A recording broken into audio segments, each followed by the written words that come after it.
नमस्कार। Welcome to Kalpurush astrology. दोस्तों, ये जो हमारा थ्री प्लैनेट्स कॉम्बिनेशन का सिलसिला चल रहा था स्नैपशॉट प्रेडिक्शन में, तो आज आज हम करेंगे उसमें थ्री प्लैनेट्स से स्नैपशॉट प्रेडिक्शन, जहां पर हम मून, केतु और वीनस, ये तीनों अगर चार्ट में होता है तो कैसे हम उसका क्या प्रेडिक्शन निकाल सकता है स्नैपशॉट। यहाँ पर एक चीज मैं बताना चाहूंगा कि हो सकता है ऐसा कि मून जो है उसके सेकंड साइन में केतु हो और उसके थर्ड साइन में वीनस हो, या फिर मून और केतु एक साथ हो, वीनस वहां से थर्ड, सेवेंथ या इलेवेंथ में हो, या फिर मून, केतु और वीनस 159 में एक दूसरे से हो। ये कॉम्बिनेशन जो है, इसी तरह से अगर ये प्लेनेटरी कॉम्बिनेशन होता है तो जो प्रेडिक्शंस हम आज कर रहे हैं उस प्रेडिक्शन में आपको उस प्रेडिक्शन सही देखने को मिलेगा। So friends, in today's video we shall discuss about Moon, Ketu and Venus combination. They might be in the same sign, they might be in the consecutive signs, they might be in the trine, they might be in the one seven to other. So let's start our predictions. First prediction, sorry, Moon, then Ketu, then Venus. अगर इस तरह से planetary arrangement है तो सबसे पहला prediction है, इस व्यक्ति को माता का सुख जीवन में कम मिलेगा। अब देखिए, वैदिक एस्ट्रोलॉजी में एक बहुत अच्छा एक योग दिखा जाता है, जिस योग का नाम है केंद्रुम योग।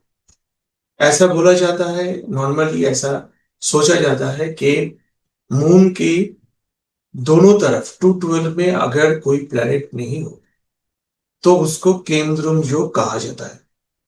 पर ये एक्चुअली सही नहीं है। केंद्रुम योग होता है अगर मून के 212 में प्लैनेट नहीं है, और ये राशि चार्ट में नहीं है, ये नवांशा चार्ट में भी नहीं है, मून से केंद्रा में भी कोई प्लैनेट मौजूद नहीं। तो मून से केंद्रा में प्लैनेट नहीं है, मून से 212 में प्लैनेट नहीं है, और ये D1 चार्ट में है और ये D9 चार्ट में, दोनों जगह में अगर है तो उसको हम केंद्रुम योग बोल सकते हैं। केंद्रुम योग का एक जो अलग जो एक अर्थ है, एक जो यूज है, वर्ड यूज करते हैं, वर्ड है कि केंद्रुम जो मतलब मातृ दुग्ध परिपक्वता, the person who has not got the mother's milk. पर यहाँ पर एक चीज है कि ऐसा भी बोला गया कि केमरूप योग अगर बहुत भयंकर रूप से होता है तो व्यक्ति को भीख मांगने तक मजबूर होता है। तो यह है केमद्रुम योग। पर बीएनएन में, भृगुनंदी नाड़ी में केमद्रुम योग नहीं होता। भृगुनंदी नाड़ी में मून, उसके बाद केतु, और उसके बाद अगर वीनस या कंसेक्यूटिवली है तो व्यक्ति को जो माता का परवरिश, माता से जो उनका जो बहुत बचपन में हम सबको माता का जो प्यार, जो पालन मिला, वो उनको नहीं मिला। So Moon Venus Ketu is, it is like a Kemdrum Yoga. The native will not get mother's love, mother's care in the when he was in very early stages of the life. आज का second prediction, moon, Ketu और Venus हो तो ये दिखाता है कि ये व्यक्ति बहुत मिसफॉर्चून इसके साथ होगा।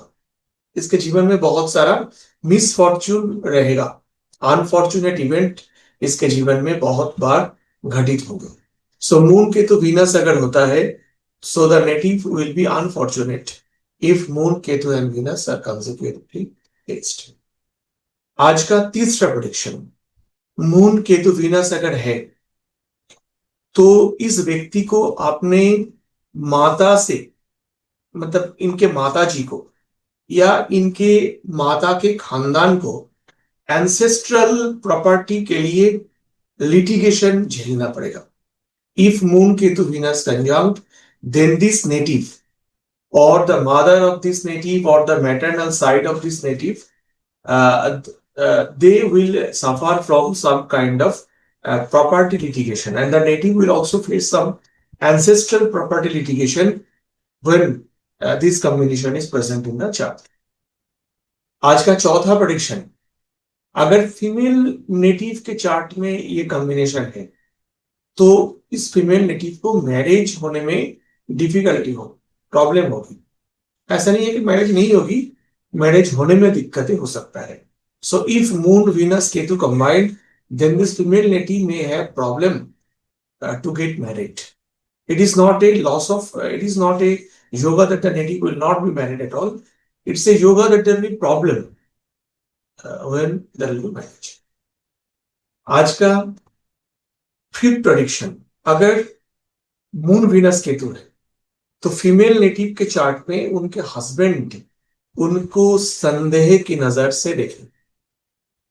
In moon Venus Ketu combination, the husband will always see the native in a suspicious way, suspicious mind. Husband will have many suspicions regarding this native's character or behavior.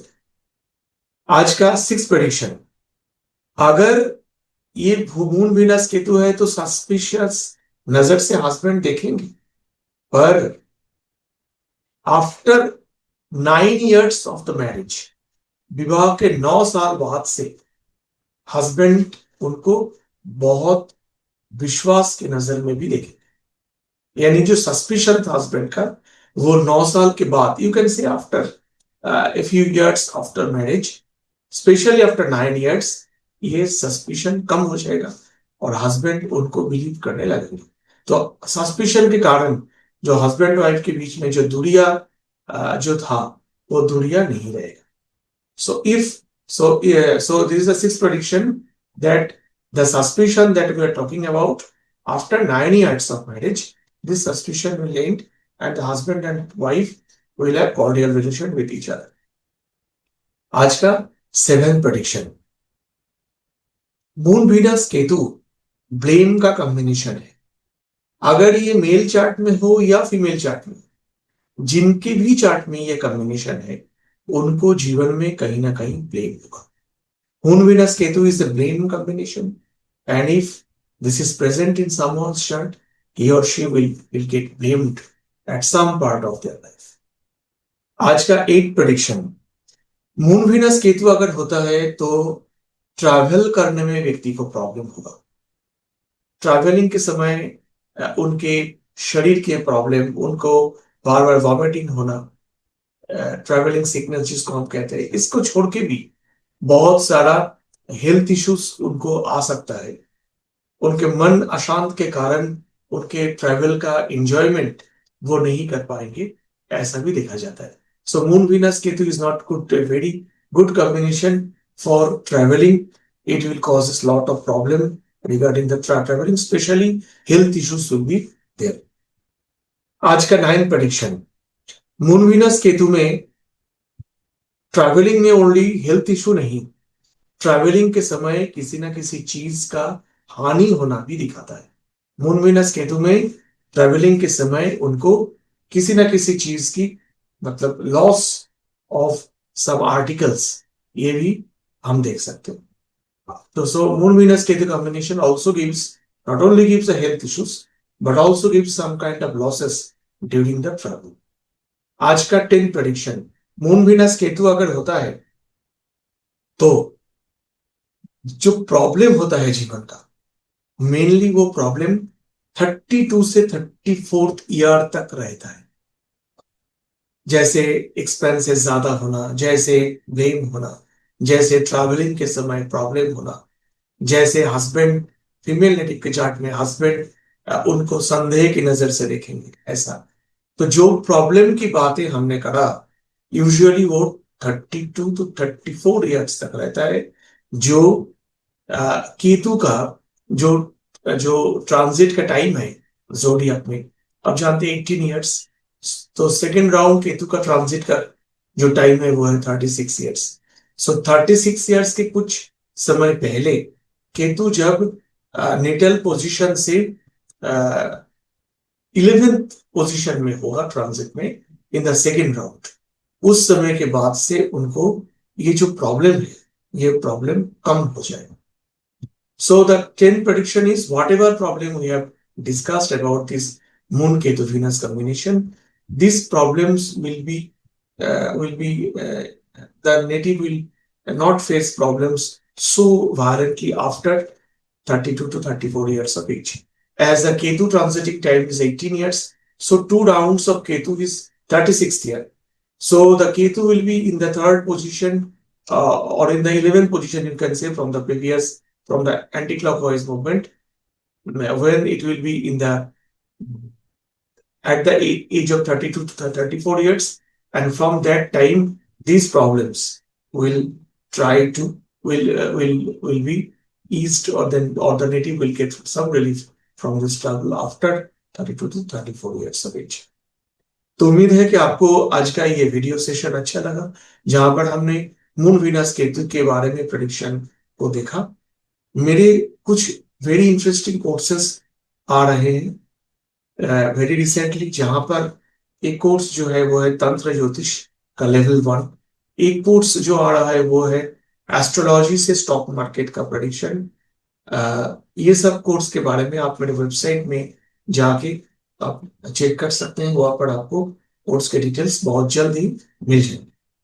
तो उम्मीद है बहुत जल्द मिलेंगे। ओम नमः शिवाय। जय राम।